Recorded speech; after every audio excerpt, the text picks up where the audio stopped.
Hello everyone! We are back for another review for Star Wars Legion, and today is going to be more Mandalorians. As we have made Clan Saxon, the customizable Mandalorians, the customizable clans, and the common Mandalorians, we are now moving on to the Clan Kryze, and later we will make the Clan Vren. So let's just get started with Clan Kryze. And we're going to go with Bo-Katan. We're going to go with the command cards for all of the Clan Kryze commanders and leaders. And we are also going to go with the special clan bonuses because it's quite a simple one. So let's just get into it.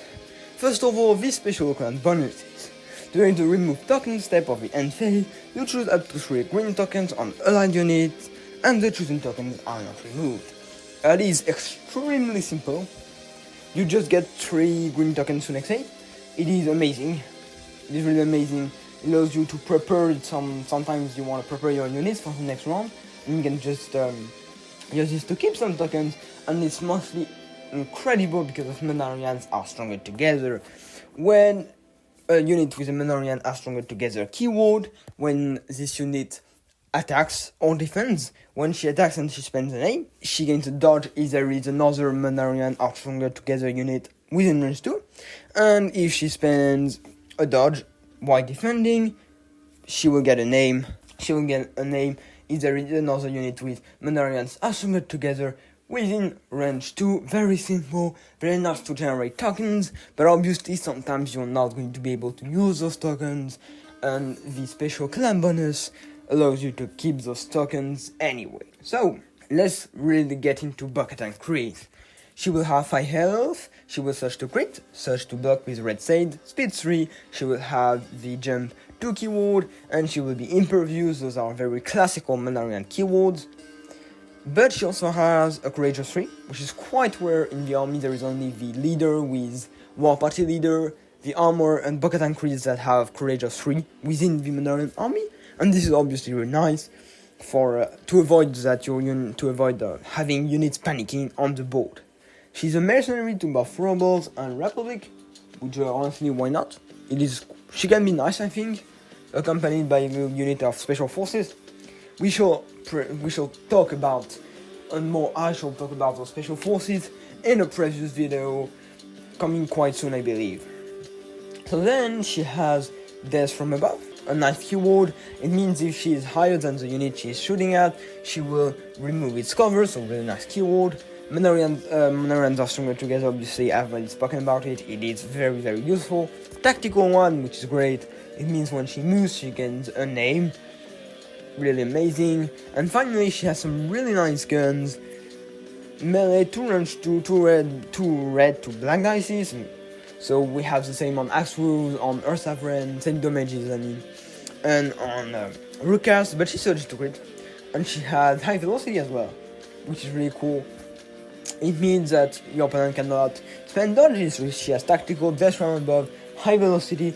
It is quite a nice weapon, in fact, because your opponent doesn't have all the things that normally reduce the damages, so you're going to get usually 3 to 4 hits to your opponent's armor, and it is pretty interesting. So quite nice shooting. She costs 110 points, which I think is okay. I think it is normal. She brings also the ability to have really nice upgrades, such as flamethrower, such as the personal combat shield, such as the rockets. So I think 100 points doesn't feel weird at all.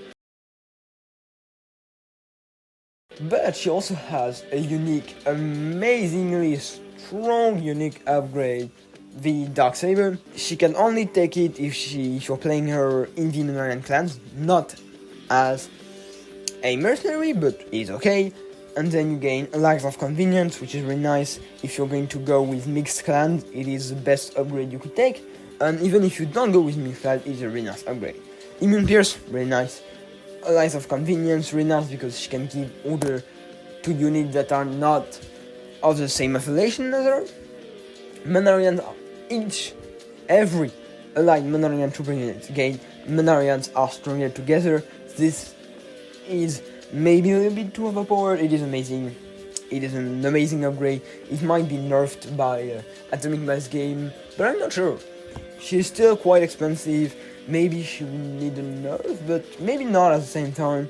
We'll see what Atomic Mass Game does, but it is really great, because if you're playing mixed clans, she's probably the best commander you could take on mixed clans. She has a really nice Darksaber, a really nice command card, and then giving Mandalorian's Astronaut together to your entire army gives so many tokens. It is really incredible. I think she's up maybe even better with mixed clans than just her clan, because I think you can have a little more diversity from some units for everything you want to do, and then Mandalorians are thrown together to your entire army. So they all synergize with each other. Really great. And then Impact 1 Pierce 1 5 Black Dashes on her Darksaber. Not great, but it's some classical Darksaber stats, so it's okay. The great thing is she has lots of upgrades. You can give her Tenacity, you can give her Up Close and Personal, you can give her some command like Improvised Orders, for example, Flame Projector, Personal Combat Shield. Maybe the Flame Projector isn't the best thing, as she already has Speed 3, Tactical, and a melee weapon. That is really nice. But you can also give her some Jetpack Rockets, thanks to the Tactical. Means she can make a shot after a Speed 3 move with a name on the first turn, so it is quite efficient. A really nice character, really powerful, really interesting, very annoying for your opponent as well. She also has command card. So let's get started with her higher purpose. This is the command card that makes her Darksaber very interesting. So at the start of her next activation, she may make a recover action. She gains Barrage and Relentless Disround. Barrage means if she does not use Arsenal, she doesn't have Arsenal, she can make up to 2 attack actions this round. It is incredible. And then Relentless, which means after a move, she can make a free attack action. This allows her to deal incredible damages, means she can speed 3 move, gain a name from Tactical, attack once, attack twice if you want, or you can as well make a move, attack, gain a name from Tactical. Obviously you can attack, and if you kill the unit you can make another move, speed 3 once again, to attack once again your opponent. And if you are very far from your opponent, you can as well make a speed 3 move, shoot with her gun, then make another speed 3 move to get into melee and to use her Darksaber. And final, she has also 2 other great keywords. She can make, at the start of the next activation, she can make a recover, so if you gave her personal combat shields, if you gave her some improvised orders as well. Unfortunately, it can be really nice, sorry, but unfortunately giving her shields while she wants to get into melee can be a little bit annoying if you don't use them, but it's still a really interesting option. And then she gains Pierce 1, this round wide engaged, so she gets a whole bunch of keywords. It means her Darksaber hits with Pierce 2, with 5 black dices, maybe if you have Tenacity with 6 dices, Pierce 2 you have a name from Tactical. You can really deal some great damages and kill units in 1 or 2 swings, so just in a turn. Really interesting command card, a very solid one for Bo-Katan, and this allows her to really get lots of value out of her special Darksaber. Moving on with her second unique command card, Mandalorian will survive. You give an order to Bo-Katan, to 2 other units. When a unit is issued an order with this card, it may remove suppression token. Always nice to be able to deal with suppressions. Nothing much to say about this round, but then this round when you ride Clan Kryze unit that has a fixed order token, makes an attack action during its activation. After the effect is resolved, that unit may make a speed 1 move. Really cool. You got an order, even if it is an order from direct, from coordinates, you got an order. You, after making an attack, you can make a speed 1 move. Just great. Nothing else to say about this. It is very solid, 3 orders, 3 pips, that gives some nice bonuses. Being able to move after shooting can allow you to double move, so maybe not to double but to move. shoot and then move to get into scoring, while you would have been forced to double move to get into scoring, and you couldn't have gotten a shot at your opponents. And then close formation as well, to conclude on those 3 command cards, but that is a command card that all commanders and operatives from the Clan Kryze can take.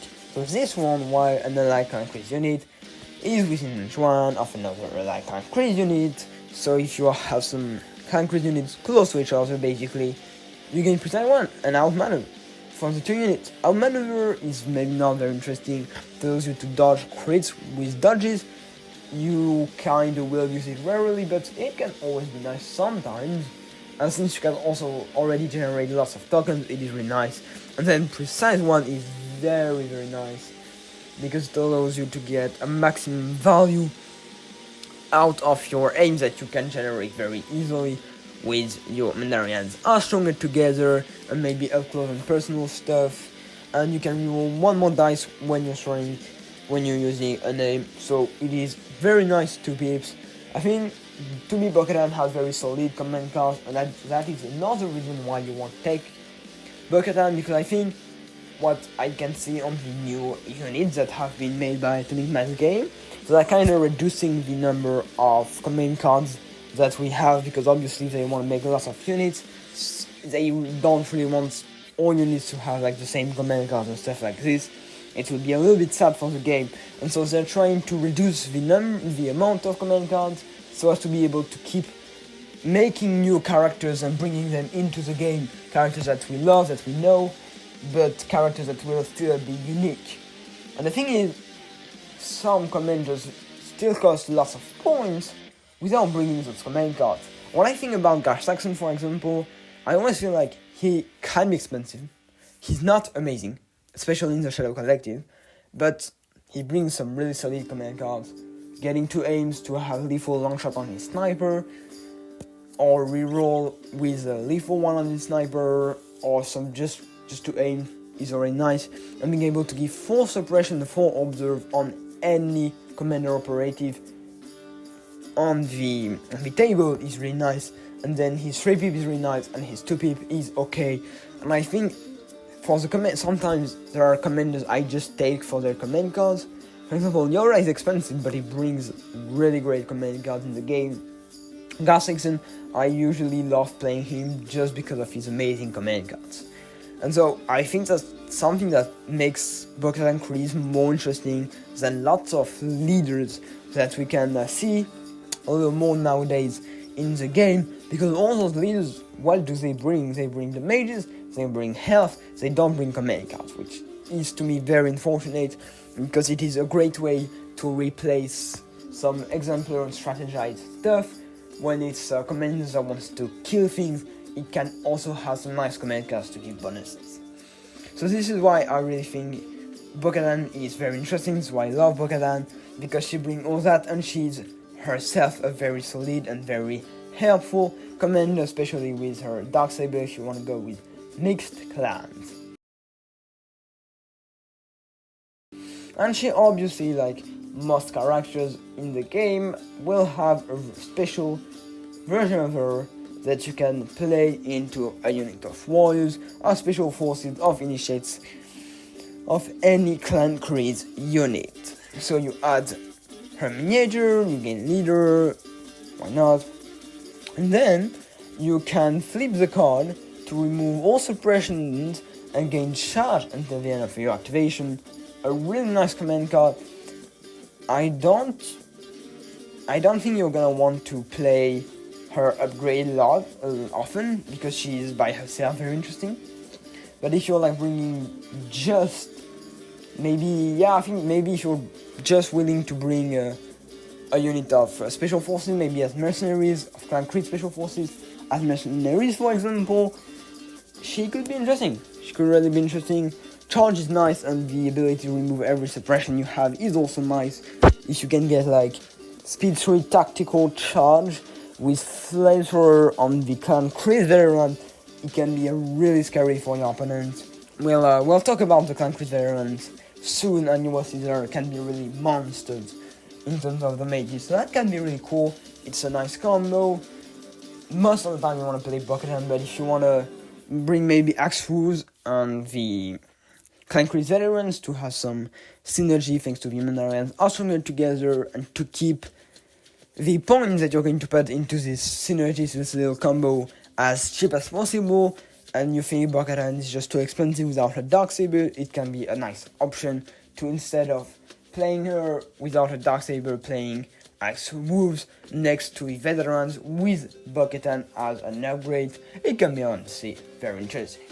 It is going to be done for today. I hope to learn lots of things. I hope it helps you to understand how you can play the Clan Kryze and to understand how Bo-Katan can be played and if she's good or not.